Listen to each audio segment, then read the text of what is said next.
this day and age, you've certainly heard of plant medicines. You might have some opinions, whether they're good, bad, useful, dangerous, but have you heard of animal medicines? Well, today we're discussing a topic known as Kambo. This is a non psychedelic animal medicine that's often used to provoke a wide variety of healing responses. Hi, I'm Nick Irvin, host of the Mind Body Peak Performance podcast. And today we're discussing, as I mentioned, Kambo. In this episode, you'll learn an overview of what it is, the safety of it, how to evaluate Kambo practitioners, how this medicine compares and contrasts to some of the classic psychedelics, the research that our guest this week is currently engaging in, and everything else you should know before considering this a potential tool in your toolbox. We went particularly deep around the peptides and active ingredients that are most likely found within this animal medicine, and that is also a current frontier of Kambo research. Our guest this week is Caitlin Thompson. She's a seasoned international Kambo practitioner, having served over 1,300 clients with a specialty in Lyme disease, autoimmune conditions, and other chronic illnesses. Later in the episode, you'll learn how she got involved with Kambo, but she is a formally educated neurobiologist and a research associate at UCSD School of Medicine. She operates as an independent scientific researcher, with her previous studies focusing on psychedelics and their potential for treating autoimmune conditions and the prebiotic effect of herbs on the human microbiome. As we discuss, she is also currently pioneering some of the first human studies on Kambo. And although this will be the first human study, Kambo has been used by different tribes regularly for a very long time. You can find all the resources and links to the things we discuss at mindbodypeak.com/136. She also mentioned a couple resources that she's created to help facilitate safe Kambo use, and those are kambospecialist.com, medicinefrogcombo.com, and kambofinder.com. Kambo spelled Kambo. You can find her on Instagram at medicinefrogcombo and at kambofinder. Currently, I have no sponsors powering this podcast, so if you find this information helpful, I would greatly appreciate you sharing it with a friend or someone you think could benefit from this information. Or if you feel so inclined, scroll down to the bottom of where you're listening to this, give it a thumbs up, leave a rating and review, because that's how I find innovative, thought-provoking guests like Caitlin and how this show gets found. All right, ladies and gentlemen, sit back, relax, and enjoy this conversation with Caitlin Thompson. Caitlin Thompson, welcome to Mind Body Peak Performance. Thank you so much for having me. I'm so excited to be here and have this conversation with you.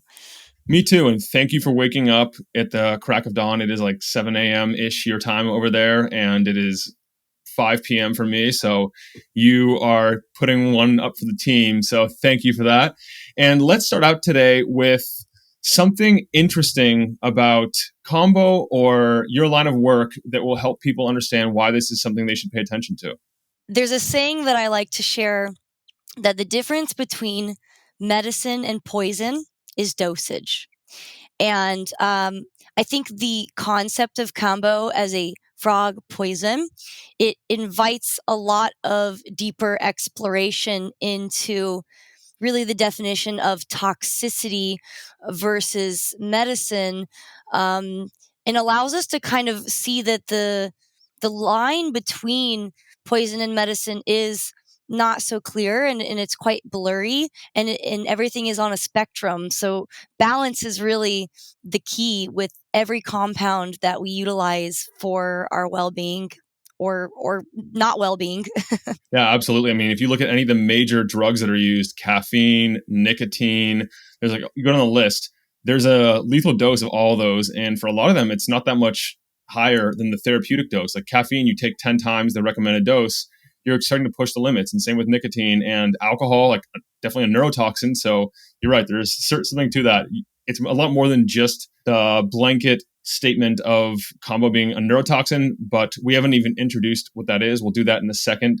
But let's warm up today with the unusual or non-negotiable things you've done for your health, your performance, and your bioharmony. Yeah, I make my health my first priority. I'll probably talk more about my story later, but as someone who has had chronic illness in the past and has some of those tendencies still for dysfunction, um, exercise, good sleep, and good food are the non-negotiables for me to thrive. And And it's a funny that, suitcase full of supplements, maybe. ah, do you have anything in particular, any supplements you are a big fan of? Right now I'm really enjoying experimenting with all sorts of strange peptides that I've been injecting. I'm not necessarily endorsing that, but man, they are incredible and fascinating. hmm And I think there is some relation between Kambo and peptides also, so we can touch on that in a minute. But yeah, let's dive in. What is Kambo and how did you get involved with it? Yeah, so Kambo is a traditional indigenous Amazonian medicine that was originally used for a number of reasons, but primarily as like a hunting aid where it would sharpen their senses and their visual acuity, improve their endurance, their stamina, and their resilience, much like an adaptogenic substance. And they would also, it depends kind of, I guess, on which tribe you're referring to, but the Matses, who are primarily who I'm connected to, they would also use it before going into like hunts or raids because there is some violence that has happened in the past of human history in really all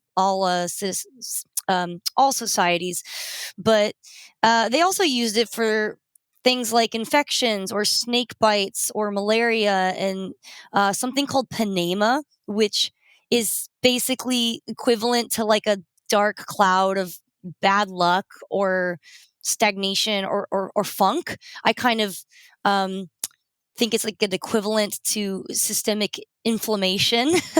um, and it comes from the skin secretion of a very specific type of tree frog. Now you're like, whoa, that's weird.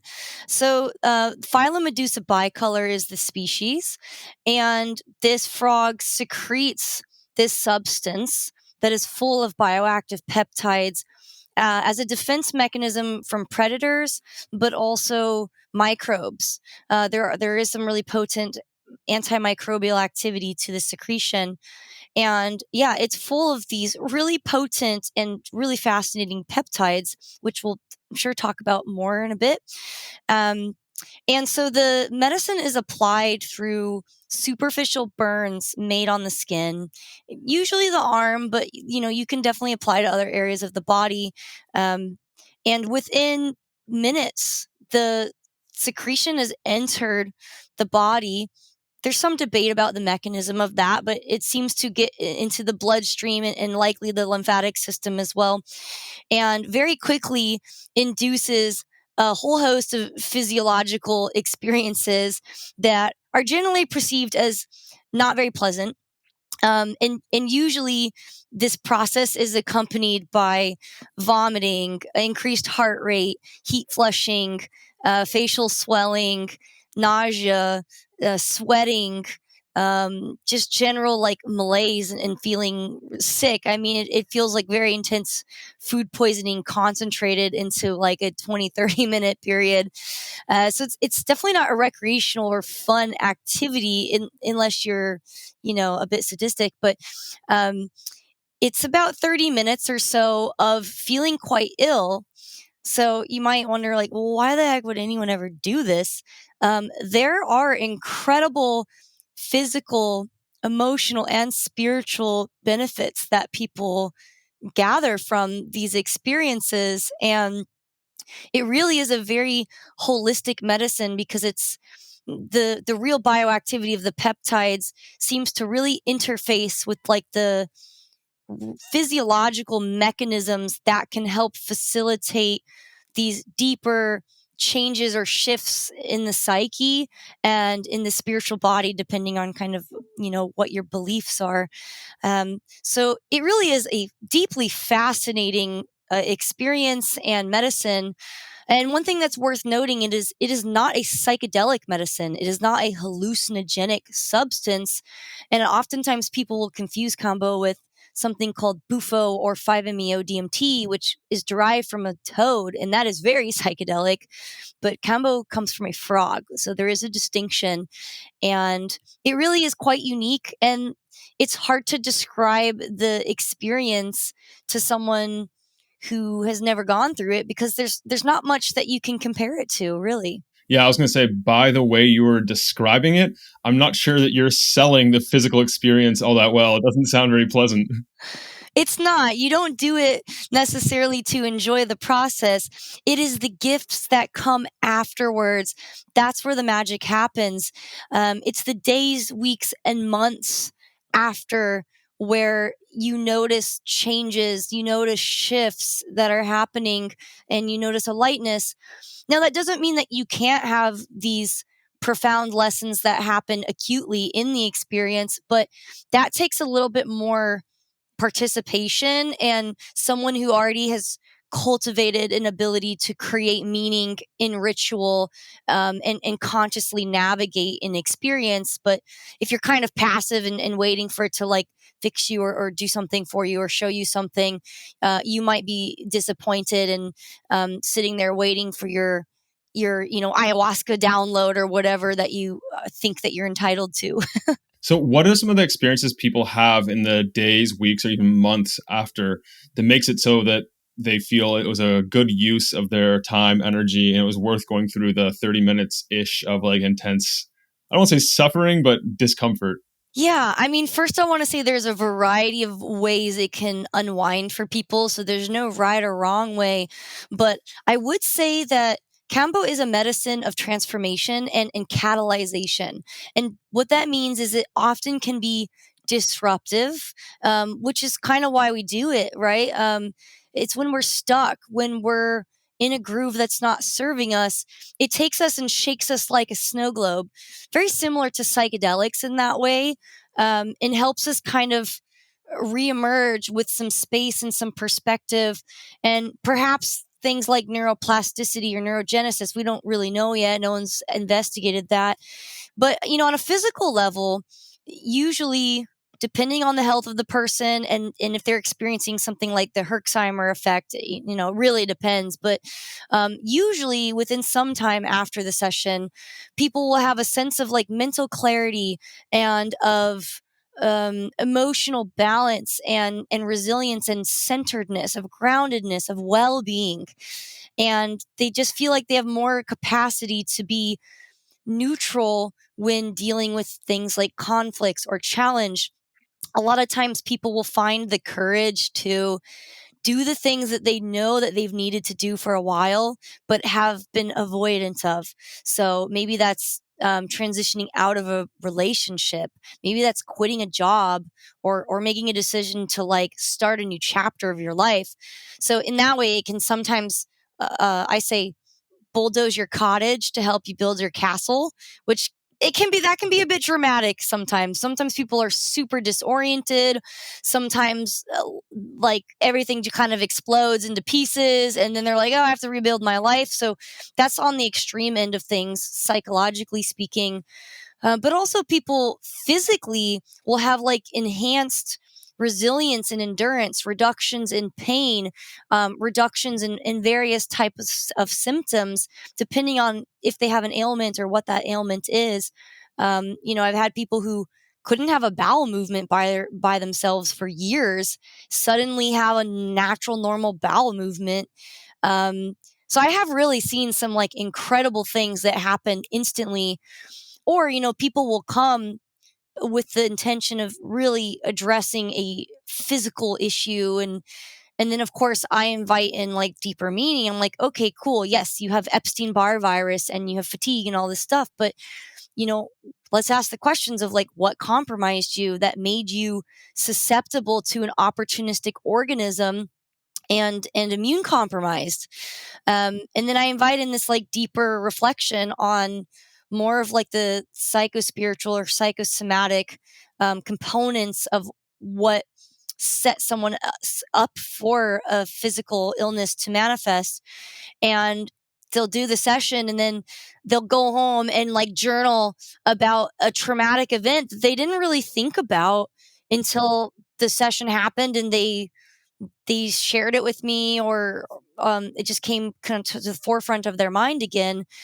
And then they go into like remission for 5 years from 2 sessions. That is a true story that happened to me with an Epstein-Barr case. So um, this stuff never gets boring. It is so amazingly potent for a lot of people, and it's super weird, and it's always different. And it has just kept me thoroughly entertained for a good number of years now.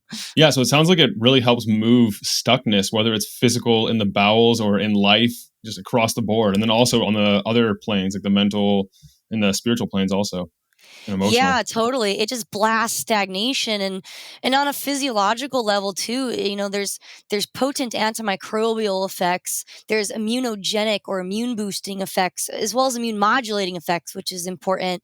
There's likely changes in like neurotransmitter receptor expression, and increasing of like dopamine activity. There's changes to the HPA axis and to the vagal nerve tone. Hmm. So if there's less research on Kambo in humans, then why would you choose this over something that's usually more pleasant, say like one of the classic psychedelics that are now starting to be researched more often? Because you chose this on your own journey. Yeah, I mean, trust me, I chose plenty of psychedelics too, and they're amazing tools, but they're different tools. And honestly, I have this funny memory. I was presenting at a conference at UCLA years ago on psychedelics as a novel approach for autoimmunity, and that was my prior research was in that. And at the end of the talk, I just talked for an hour about how amazing psychedelics can be for chronic illness and autoimmunity.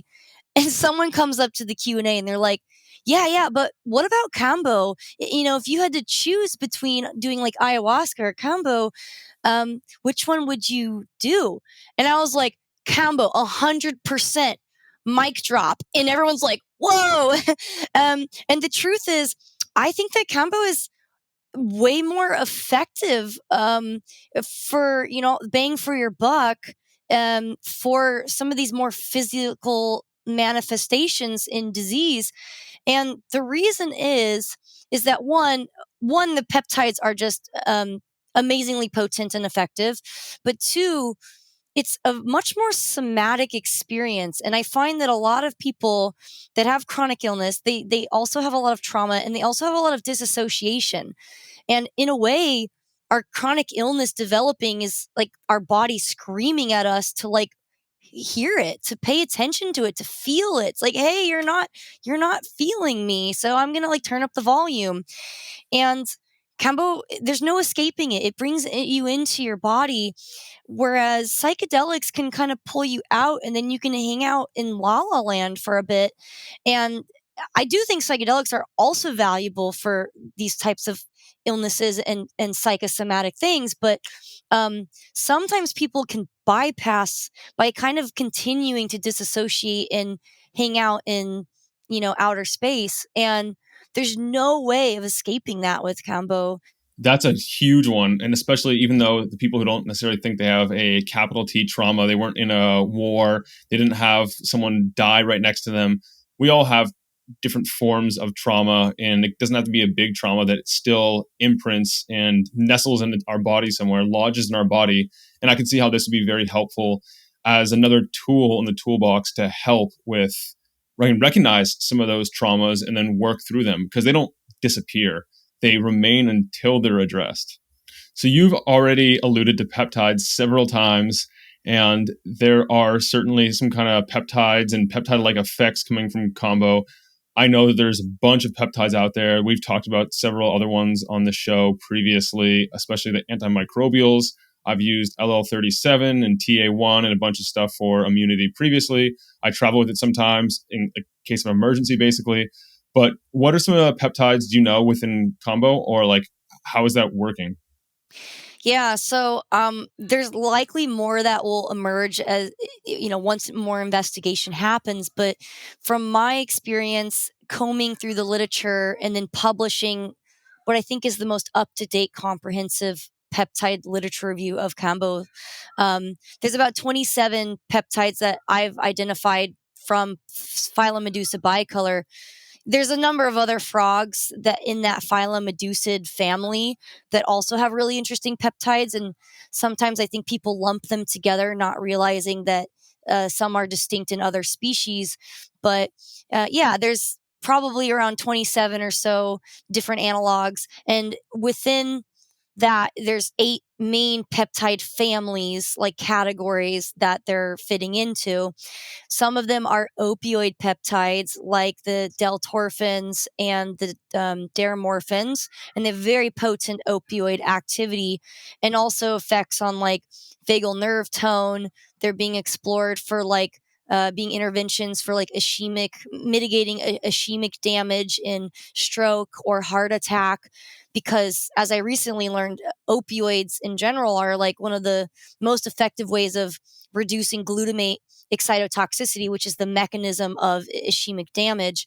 There's also a lot of cardiovascular peptides, so like phylomedusin and phylokinin, which influence the tachykinin and bradykinin systems, which have a lot of implications that we still don't understand completely, but definitely effects on vasodilation, perhaps permeability of the vasculature. There is this rumor that has become adopted as gospel, unfortunately, that these peptides can induce permeability of the blood brain barrier. We don't actually know that for sure. No one's really, I've never found any publications on that. The original scientist who kind of categorized these peptides, Vittorio Espremer, he did allude to that. So I don't know if he kind of did some like off the cusp like investigation and then just didn't publish it, or if it was just speculation. But that's like a big implication of like, oh, maybe there's opening of the blood brain barrier and perhaps facilitation of some of the other peptides straight into the nervous system. And there's also a lot of gastric juice secretion, smooth muscle contraction, gallbladder contraction, things like that are also induced by some of the peptides. Let's see what else. And then there's like the antimicrobial peptides, the dermaceptins, which are extremely fascinating. And to my knowledge, there's about 12 different analogs of that from phylum Medusa bicolor, and they just decimate pathogens on contact, and very selectively so.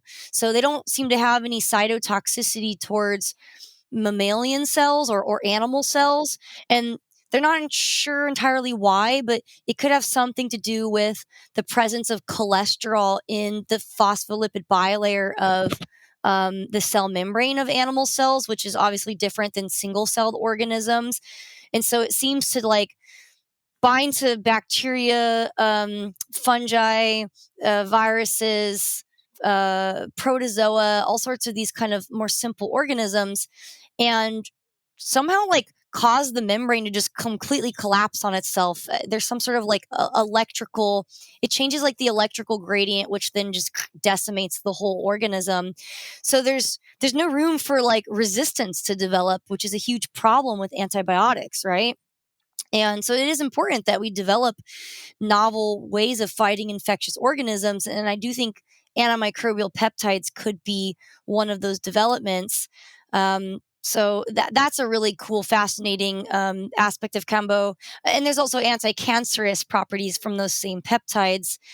Some of them act on like the HPA axis and change some of the signaling with like beta endorphins and glucocorticoids and adrenocorticotrophin releasing hormone.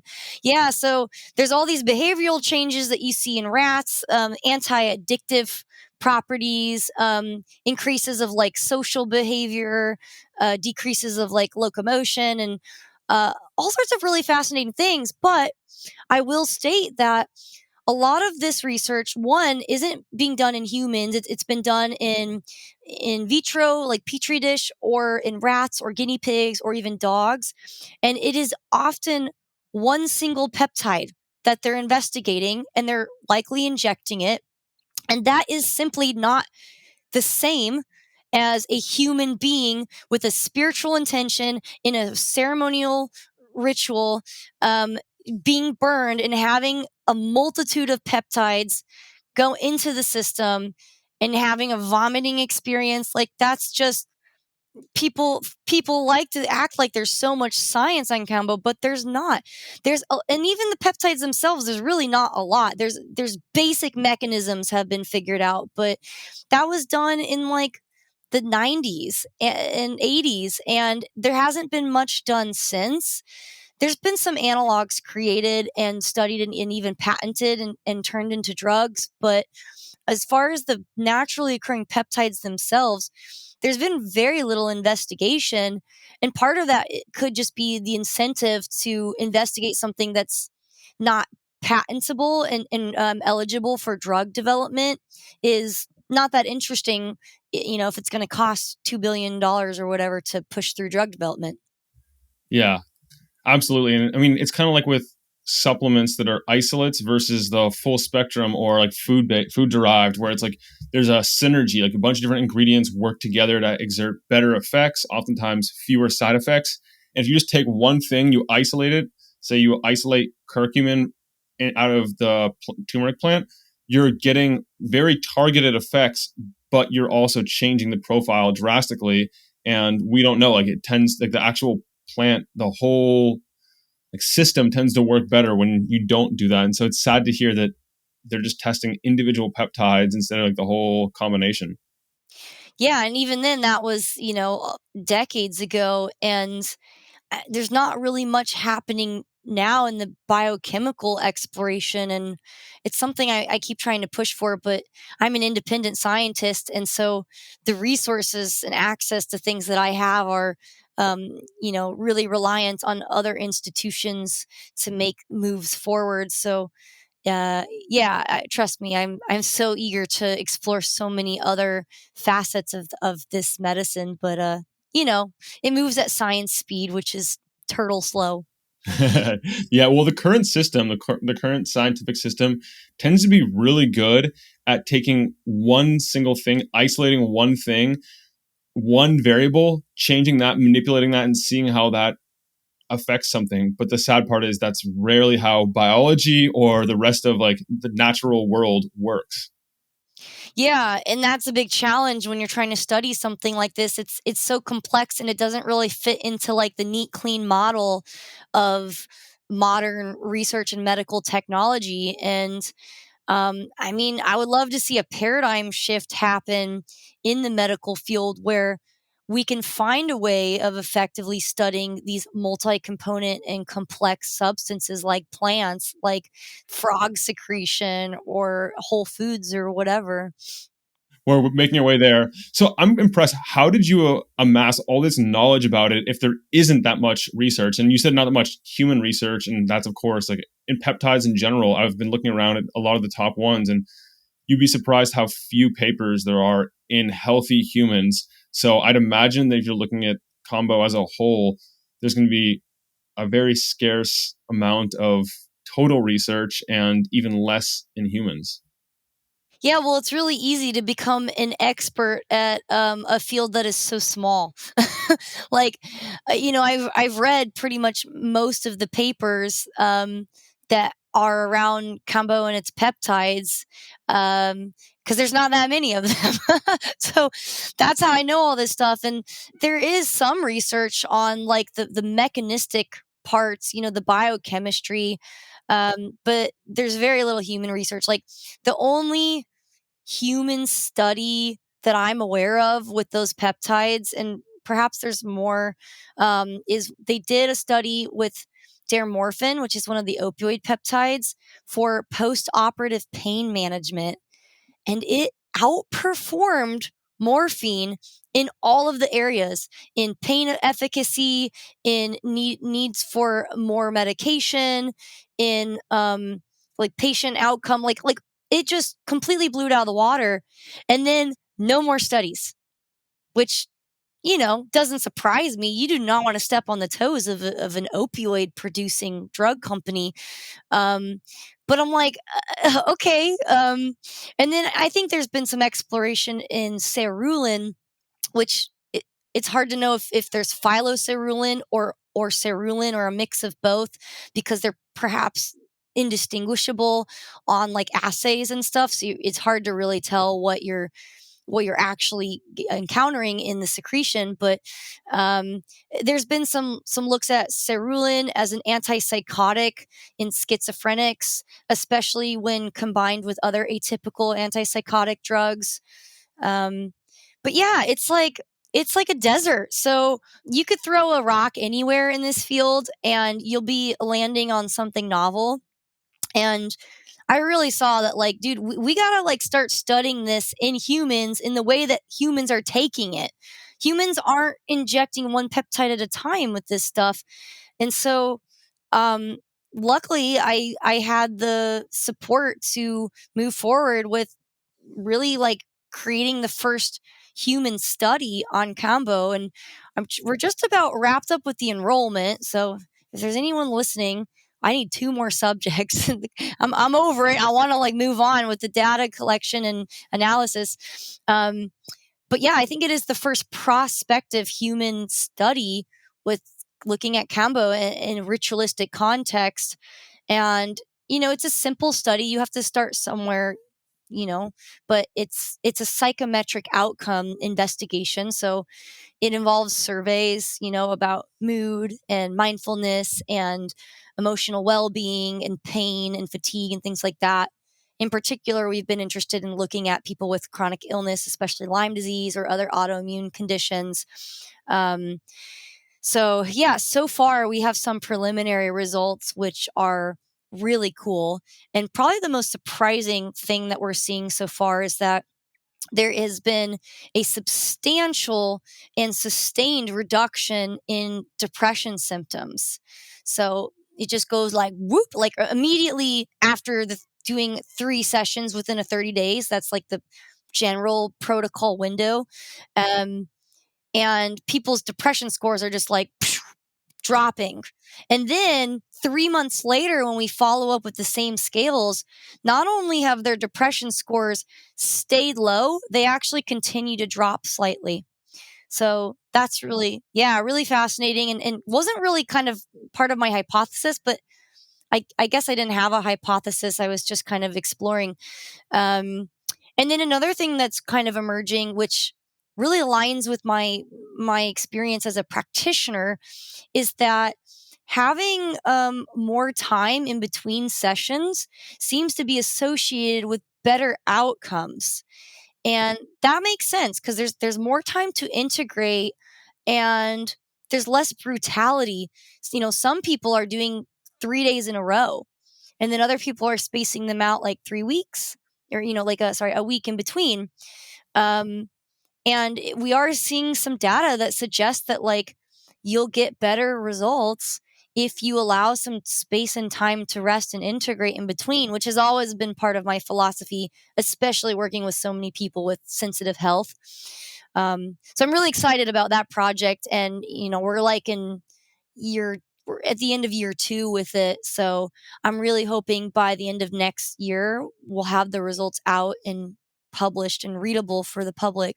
Very cool. You said a word a second ago that I want to unpack a bit because I'm sure it's 2023 and people have heard the word integration before. Can you define what that is and why it's so important? I've heard some people say that integration is everything, and like emphasizing that this is the important part of any of these types of medicines in this work. Yeah, I mean, it's a hot topic lately, especially in the psychedelic world, right? I mean, what if you think about what the word integration actually means descriptively? It's it's when you're able to weave, when something is able to become a part of something else, right, in a cohesive way. And it's really when you're able to weave in an experience or a lesson or a release or shift or whatever you want to call it, when you're able to incorporate that into your version of yourself and your life and your lifestyle and your habits and the way you move through the world. That's what integration is. And that's why it's so important. Because think about if you have this profound experience on ayahuasca or DMT or Kambo or whatever, but you don't integrate it into a new version of who you are, did you change? Was there actually an upgrade to your software, right? And if not, well, then what was the point? Was it just a cool and interesting experience? That's fine, and there's nothing wrong with that. But ideally, we can get more from these experiences than just, oh, that was weird, and I don't need to do that again. Um, because especially something as an unpleasant as Kambo, like you better have a reason to do that. Like you better get something out of it, and that is largely up to the person and the practitioner to some extent. It's our job as a practitioner to guide people into being able to have the tools and the context to create meaning from their experience, but it really is up to the participant. And that is also why ritual is so important and ceremony element is important, even though it's not traditional. In the jungle, they don't do any ceremony. You just sit on a log and they just laugh at you while you puke all over yourself. And it's very casual there. And so that is a Western adaptation, is adding the element of like this neo-spiritual container, which I actually think is amazing. And I think it is an innovative way of working with this medicine where we then can actually get more benefit from it. So I'm all for it. I'm not a dogmatic traditionalist at all. The only dogma I subscribe to is do no harm. That's the only thing I think we all need to be united on, is let's not hurt people. It's ultimately up to you what your experience means. And like I said, a lot of the gifts of Kambo are the days, weeks, and months after the experience when you notice you're relating to yourself, to your life, to your loved ones differently. And Kambo is there to support you and giving you the courage to then enact changes. But if you don't change, if you don't integrate these thoughts and ideas and perspectives about how you can make your life better, it won't matter. So doing the work itself, though, you mentioned the benefits accrue over time. They take some time, like days, weeks, months, to really present themselves. And I'm assuming carving out some time to reflect and to process everything that's happening, whether it's on a daily basis or a weekly basis, just having that time set aside, maybe even journaling beforehand and after, and comparing and contrasting the experience and personality shifts you're noticing, relational shifts you're noticing.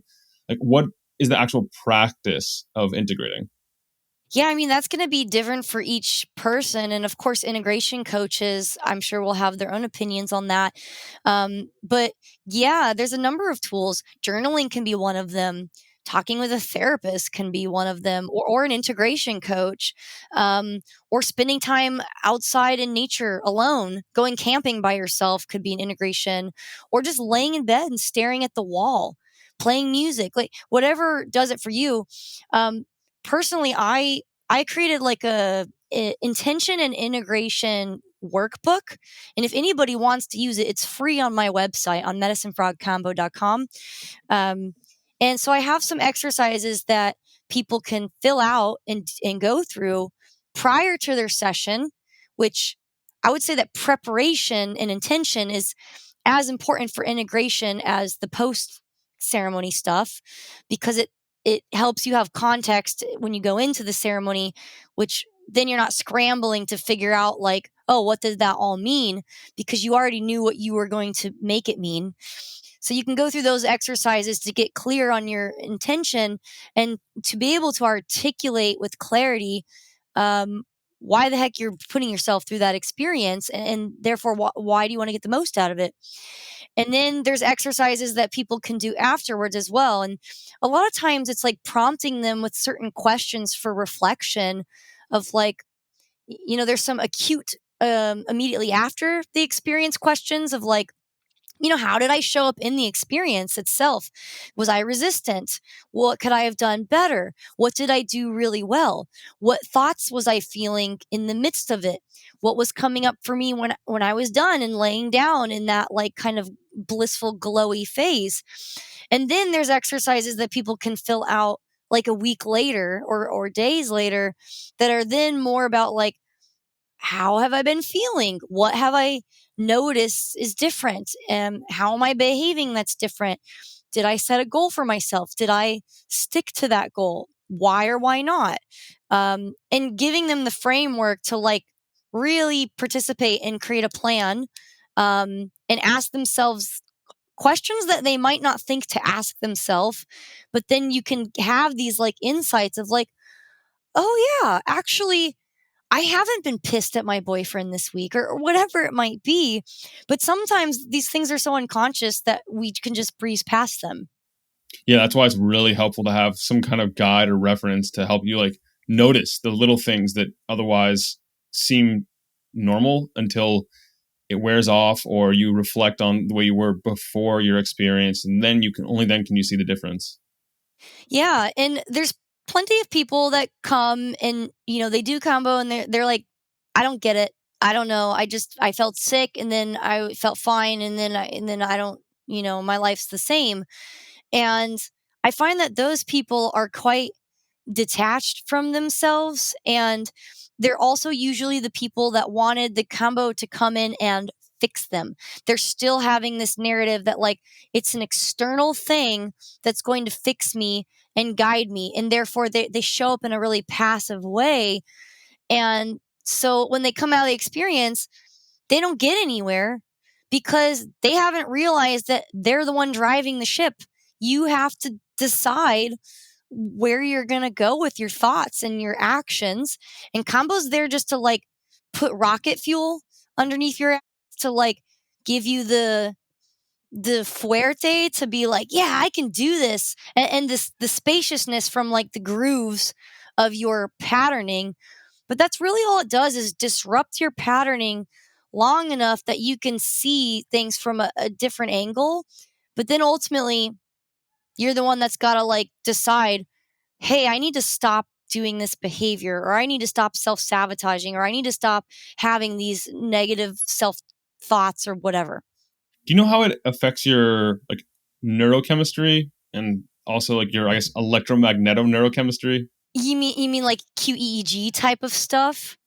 Yeah, like what it's doing to your mind and your conscious and your subconscious and your neurotransmitters. Like, do you know what it's affecting there? Sparsely. I mean, I definitely have speculation. I definitely think there's an augmentation of dopamine activity after combo, whether that's due to actual production of dopamine or increased receptor expression or even increased sensitivity of dopamine receptors.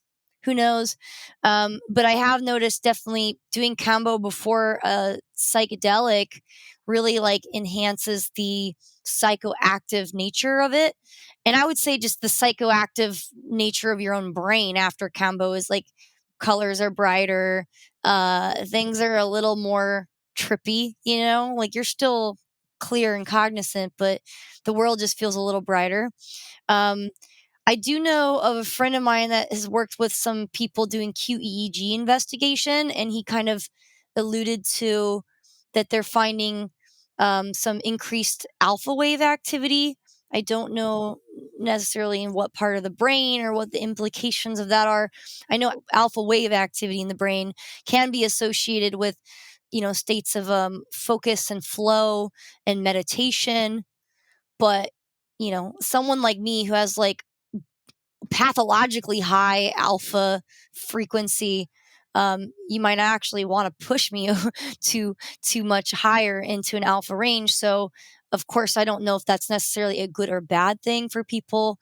Yeah. Well, what I find cool is you've described some mechanisms so far in which it seems to be modulating the body, like bringing down levels if they're too high and bringing them up if they're too low, such as with the immune system. Yeah, I find that Kambo seems to really hit these critical balancing points or like centers in the physiology that their whole thing is like about restoring feedback and regulation and modulation, which I think is the critical thing that's missing from a lot of conventional medical technology, where you're kind of just pushing things one direction or the other and then trying to like find the balance. And then in the meantime, you're screwing around with people's chemistry and psychology until you find that more or less balanced area. But Kambo seems to restore the body's innate ability to recalibrate and to have these highly intelligent regulatory feedback mechanisms kind of be restored so that your body can sort itself out. And because of that, it is a highly customizable medicine that works for a lot of people in a lot of scenarios, because it's not just going to um, indistinguishably like put you one direction or the other. It's going to help you modulate and rebalance. I'm also curious about the traditional use. You mentioned that they use it to acutely heighten their senses before they go out hunting, but based on your physical description of the experience, it doesn't seem like something I'd want to take and then go try and do anything. Like after using it, I'd imagine that I want to like relax the rest of the It's because you're a gringo. day. Well, I mean, it's very important to acknowledge that we cannot really truly compare what's appropriate for an indigenous person and their lifestyle and their genetics to what a Westerner should do. And, I see a lot of people think that there is superiority around traditional practices or values. And, it's important to acknowledge and to respect the origins of this medicine for sure, and to be in right relationship with the indigenous and with the frog itself. However, a lot of traditional practices are not appropriate for Westerners and the things that we deal with. And so the Matses, they start taking this medicine when they're babies. It's part of their life from an early age, 2 or 3 years old, if not earlier. And they regularly engage with it up to 20 times a month. So for them, their chemistry and their relationship with it is so different than some person from a neo spiritual community that's doing Kambo to, deal with their trauma or whatever. That's not why they use it. And they're also not going to need the same recovery time as a normal person who's done Kambo once in their 40s or whatever, because their body really knows the substance. And who knows, maybe they lay down for a bit after and then go on the hunt. I don't know if they like do it immediately. Admittedly, I have never gone on a hunt with them right after, because I don't know how much they need to do that. Now they grow bananas and cassava and stuff like that. They definitely still eat bush meat for sure, though. I've eaten monkey with them and sloth, which was exciting. Things are changing, even in the traditional settings. So I don't know how much of their original practices with Kambo will stay alive as the modern world changes. Now they've installed Starlink or whatever, that, hotspot for Wi-Fi. That's now at their village. And they have Facebook and they have cell phones and they wear, Adidas or what, like they're modernizing for sure. And so there is an interesting, integration of like, okay, how do we keep their practices and their customs alive, their culture alive, but also just acknowledge that the world is globalized now and we cannot stop it. All right. So imagine that I'm here in the US. I want to get started. It's not quite as simple as going on Amazon or eBay or something like that and just finding the substance there and then getting it shipped to my doorstep, is it? Well, I mean, you can just buy it online. It is that easy, but please don't serve yourself.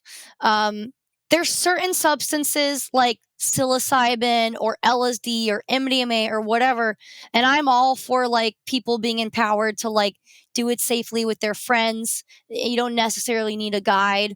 Guides can be helpful, but with Kambo, that is not the case. You need a trained practitioner. This is not to be messed with. It's not simple. And there's a lot of safety precautions that are not obvious unless you have real training. And I see a lot of people buying sticks off the internet, self administering, or God forbid, deciding that they're a practitioner with no training. And even some of them are going to these trainings. There's all these 3-day trainings that have been popping up. The weekend warriors just want to like get it done in a weekend, and it's completely insufficient. Um, and then they are under the false guise that they're properly trained and equipped to safely work with people. And then they hurt people and they realize that their training didn't cover what it needed to. So there's a whole problem that's happening as Kambo becomes really popular. So please find a qualified practitioner. And there's a number of ways that you can and should screen your practitioner, because they're not all created equal. And like I said, there's all these rogue practitioners that are self-proclaimed, or they've gone through laughably insufficient training programs, and they lack the experience or even like medical understanding to really know what they're dealing with, and to know what precautions need to be taken to mitigate most of the risks that can happen. And they're quite simple ways to mitigate those risks. So ask your practitioner questions about: where did they receive their training? How experienced are they? What was their journey with this medicine? What safety protocols do they have in place? Do they do a test point or safety point? Do they screen you for contraindications? If your practitioner does not do a medical questionnaire, run away. Don't work with them. That's a huge red flag, because it takes 2 minutes to ask some basic medical questions that are the difference between someone living and dying. So if they're not doing that, that is a huge red flag. Ask them what their protocols are for avoiding hyponatremia, which is basically water toxicity and electrolyte disturbance. That's the main problem with Kambo. It doesn't have so much to do with Kambo being toxic, because it's not toxic. Actually, the peptides are not toxic. But the water is toxic sometimes, especially if people are on these no salt dietas, because they either think that all Amazonian medicines require a diet, or they're mixing ayahuasca and Kambo in close proximity, which I don't advise, and they're abstaining from salt. So you can get into trouble there. So ask them what their protocols are around water drinking and in hyponatremia. Ask them what their protocols are around fainting or assisting people to the bathroom. And if they don't have a protocol, if they don't have an explanation for how they are taking precautions to keep you safe for those specific examples, they are not sufficiently trained and they should not be serving people. Those are good to know, and I'm sure you have a guide of some sorts, which I will put in the show notes for this episode. Yeah, I'll definitely send you a link to a whole like article that I wrote about like how to choose a practitioner and what questions to ask. And if you are looking for a practitioner, I created a practitioner directory site called kambofinder.com. Admittedly, it's quite buggy and it is the bane of my existence, and it's hopefully not broken at the moment. But you can search for a practitioner or a training or even Kambo supplier in your area. And you can filter people by their qualifications. You can see their certifications. You can see what other expertises they have, how long they've been practicing. You can see reviews written by people that have sat with them. So that's a good resource as well if you are looking for someone in your area that can provide to you. Oh, that's perfect. That is really good to know. Thanks for sharing that and creating it. Can you walk us through a quick, like, end to end, like start to finish experience? Like, what is this? 'Cause you mentioned water just now, and I know what that is because I have a number of friends that have used Kambo, but I'm not sure if we discussed that all in this episode. Yeah, so typically a practice that has evolved in the West is to imbibe a large amount of water prior to the application of Kambo. And that's not necessarily done in the indigenous communities.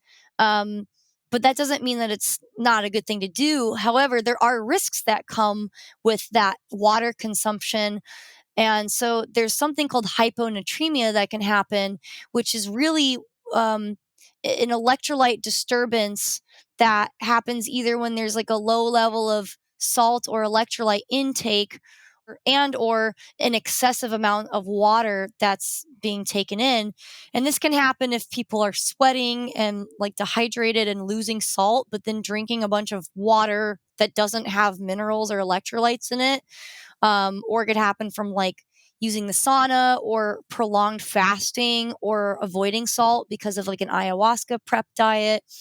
And it's really bad, and it's potentially fatal because your cells will swell with water because they're trying to like regulate the gradient between the salt inside and outside of the cell, and they'll actually burst. And so that happens in like your heart cells and your brain cells, and it can kill people. So it's very serious, and it is really the primary thing that hurts people when it comes to Kambo. So how do you avoid it? Well, it's quite simple. You take precautions and you can supplement with electrolytes. You can identify people who are going to be at increased risk of electrolyte disturbance. For example, people on certain medications or that have certain health conditions where maybe there's a nutritional malabsorption because the gut is not very effective, or they have Lyme disease or something like that. And you can have very strict protocols around the quantity of water that people drink. I still think there's benefit to drinking water as it lubricates the purgative process and it can dilute the caustic effects of the bile because that can damage your like esophageal tissue if it's like super concentrated. But I kind of limit like the my clients' water intake to about a liter and a half initially, and then no more than a liter during the experience. And I'm also monitoring how much is coming out versus going in. Sometimes I will cut someone off and say, okay, no more water because you don't need a whole gallon of water. And so a lot of practitioners just don't know this. And they're like, yeah, as more water is better.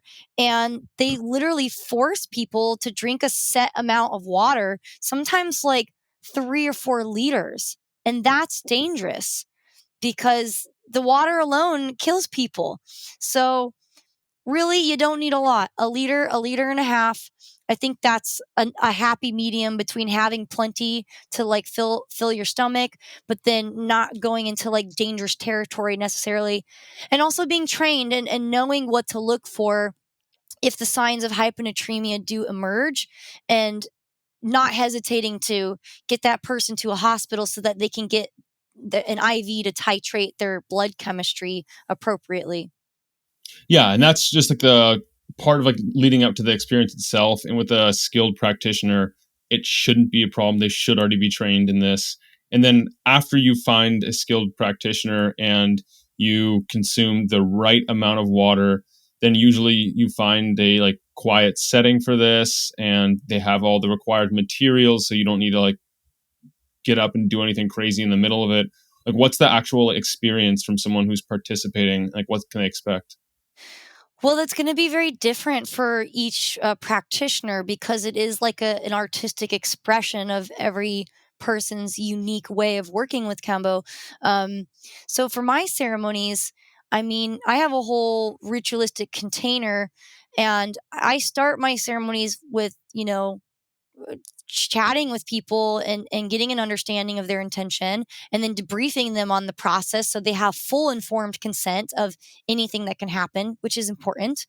And then we open with a prayer, and then I do rape, which is a tobacco snuff, and then I do sananga, which are botanical eye drops, prior to the Kambo. And I do that to kind of help people ease into the ceremonial setting, and to also help them cultivate skills and ideas that are going to help them be applied to moving through the Kambo experience more gracefully.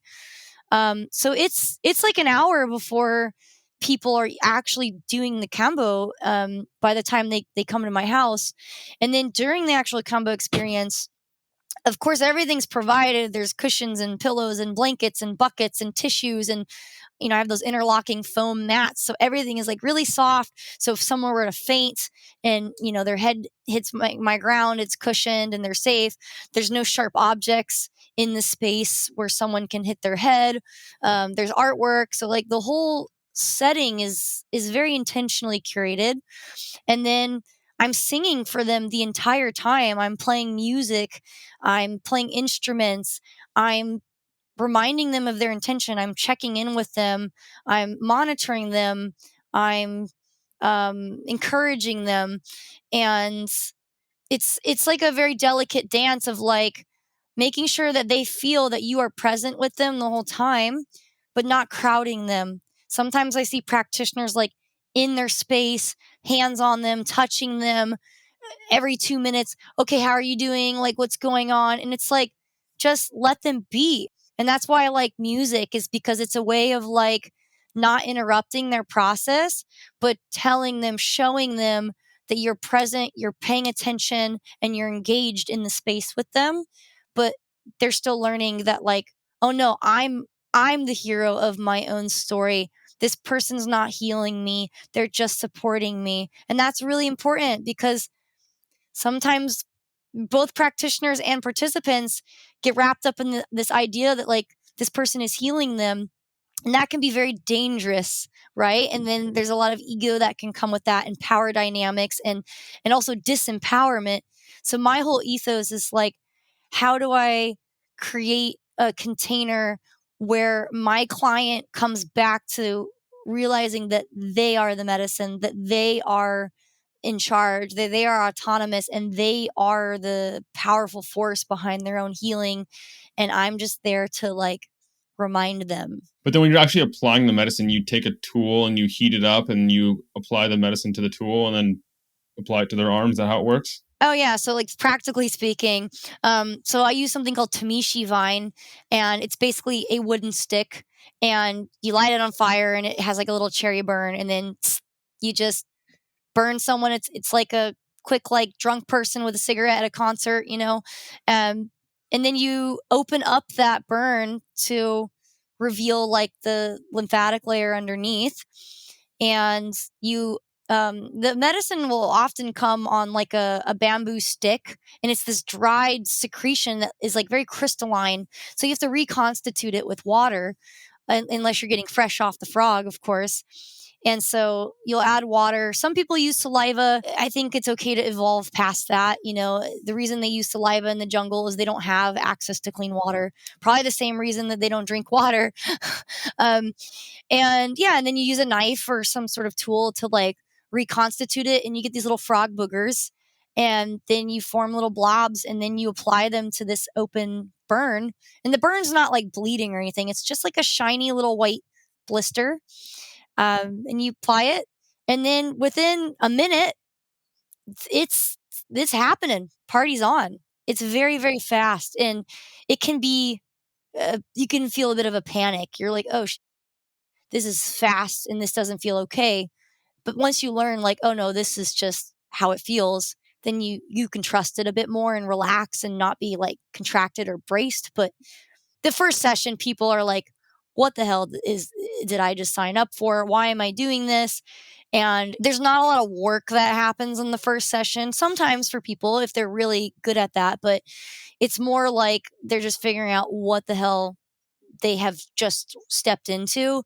And then once the shock wears off, the second, third, and continuing sessions is where more of the it's where more of the like conscious, intentional work happens for a lot of people.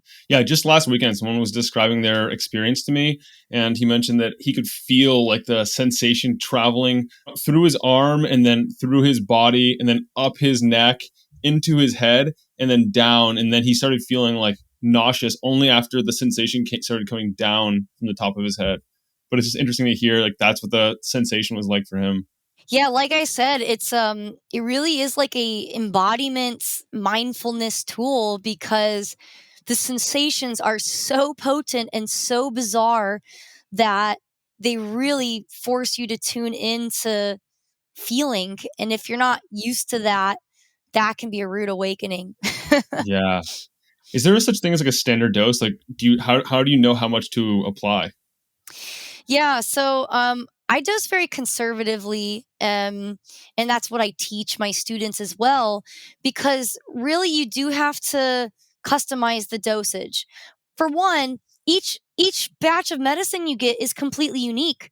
Just like you and I, these frogs have completely different chemistry, and we don't even really know how consistent their peptide composition is between frogs. It's something we're trying to figure out at UCSD, except it's taking forever to get a DNA sample because I just refuse to kill a frog. And also our unique biochemistry, it makes it like completely unstandardizable.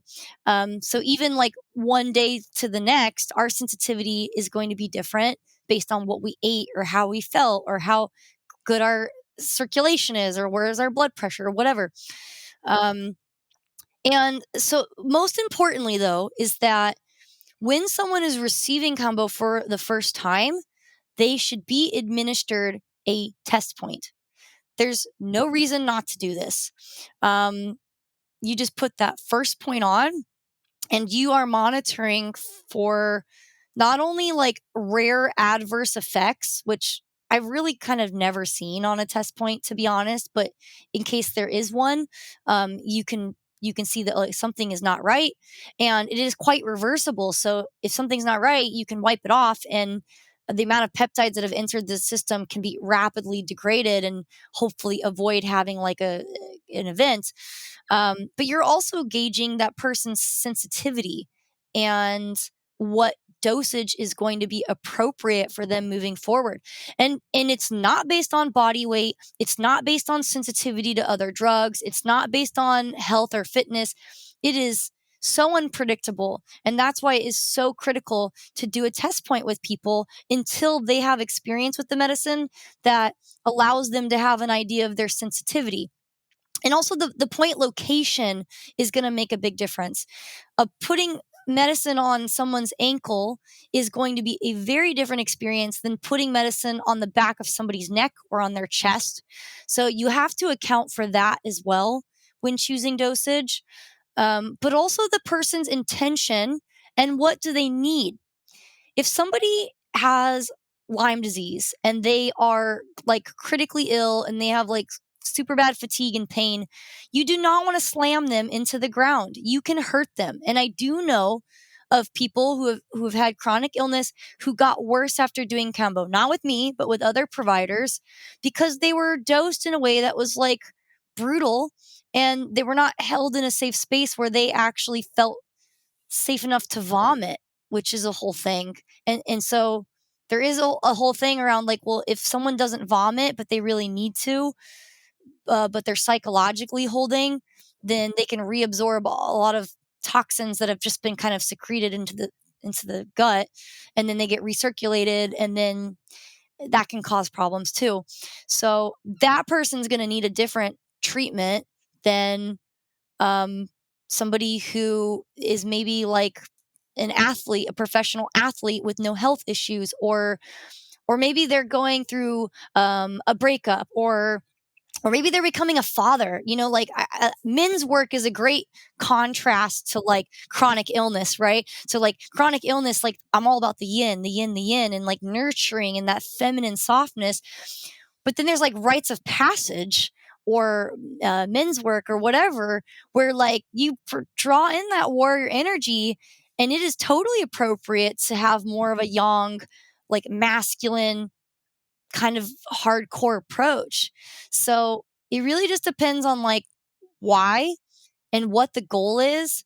What is that person's unique sensitivity, and what type of experience is going to serve them? Because if they're a traumatized being with a tendency to contract, they probably don't need a traumatic combo experience to help them. That's just going to perpetuate bracing against life, and that is not what they need. They need to learn how to like induce a parasympathetic safety response in order to heal that trauma. Well, Caitlin, we're going to start to wind this one down.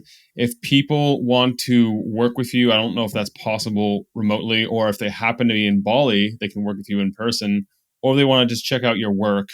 How can they go about that? Yeah, I have a number of websites for different things, so feel free to visit all of them.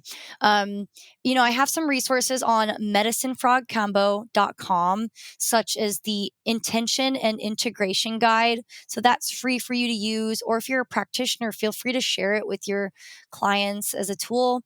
And then I also have some articles on both that website and kambospecialist.com and Kambo Finder. So, I mean, really just check them all out because I have tons of resources on all of them. Kambo Finder is great if you're looking for a practitioner in your area. There's also some videos on there about safety and how to choose practitioner. There's a bunch of different videos on there. There's also a vault on Kambo Finder, which you can also access through my other sites. That is like a compilation of studies that I have linked with the name of the study and such like that. And then there's a link to Sci-Hub. If you guys don't know about Sci-Hub, it's fantastic. It's like this rebellious Russian chick who felt that everybody deserved access to reading scientific papers for free. And so she has created this like sneaky, shifty website where you can put in the DOI of any paper that you want to read, and it'll pull up that full text paper. And so I kind of explain how to use it so that you can read all the full text papers. And I have legit published research because of that tool. So I am so grateful for it. And also on Medicine Frog Kambo, you can read a little bit more about some of my previous publications and studies and papers that I've published on Kambo, and a little bit about the current study that's going on. And just check all those sites out: kambospecialist.com, medicinefrogcambo.com, Kambo Finder. And then I also have information about practitioner training on Kambo Specialist. So if you are feeling the call to step into being of service, or if you're already a practitioner and you want some more specialty training, I have a Lyme and autoimmune course. And we'll soon to have an advanced online only training for people that have already gone through some sort of basic in-person training, but want to fill in some of the gaps from their training and just advance their knowledge. So yeah, there's a lot of offerings. Feel free to poke around. Awesome. Thanks for creating those. And I will put links to everything we've mentioned so far in the show notes for this episode. And I have one more question for you before we wrap this one up. If there was a worldwide burning of the books and all knowledge on Earth is lost, but you get to save the works of 3 teachers, and these teachers can be any form of knowledge, entertainment, whatever you want, who would you choose and why? There's not a specific author necessarily, but like the Tibetan Book of the Dead, the wisdom in traditional Buddhism, it would be such a devastation to have that lost. So definitely that's something that I think should be preserved in this scenario. I think also maybe so Vittorio Espremer, the Italian biochemist who was the original scientist who kind of isolated all these Kambo peptides, he was much more than that. He was a very mystical scientist, very similar to Albert Hoffman. He reminds me of him. And he actually was the guy who discovered serotonin. He discovered it in the gut first, called enteramine. And then later someone discovered it in the brain and called it serotonin. So he kind of got ripped off. But I think that he's been an incredible contributor to research and science. And maybe like Ram Dass, there's so much fun, playful wisdom in his teachings and his texts. And there's a lightness there's a lightness and yet a wholeness to them that I can appreciate. They're not too serious and yet they are deep. So yeah, I think those are my three answers. And that's a very difficult thing to do, to bring the intensity and the wisdom, and at the same time making it light. I'm working on bringing some lightness to the intensity to balance it out. Yeah, we have to remember this is a game at the end of the day, and we're all just playing our little characters, and it's supposed to be fun, and there's no way to lose the game because you're just playing, you know? Yes. Well, Caitlin Thompson, it's been a pleasure hosting you on the show today, and I look forward to seeing the results of your study when it's finally done and staying in contact. Yeah, thank you so much for this opportunity, and I really enjoyed our conversation, and I hope our listeners did too. So thank you so much for your time. Until next time, I'm Nick Urban here with Caitlin Thompson, signing out from mindbodypeak.com. Have a great week and be an outlier. I hope that this has been helpful for you. If you enjoyed it, subscribe and hit the thumbs up. I love knowing who's in the 1% committed to reaching their full potential. Comment 1% below so that I know who you are. For all the resources and links, meet me on my website at mindbodypeak.com. I appreciate you and look forward to connecting with you. As a reminder, the information depicted in this video is for information purposes only. Please consult your primary healthcare professional before making any lifestyle changes.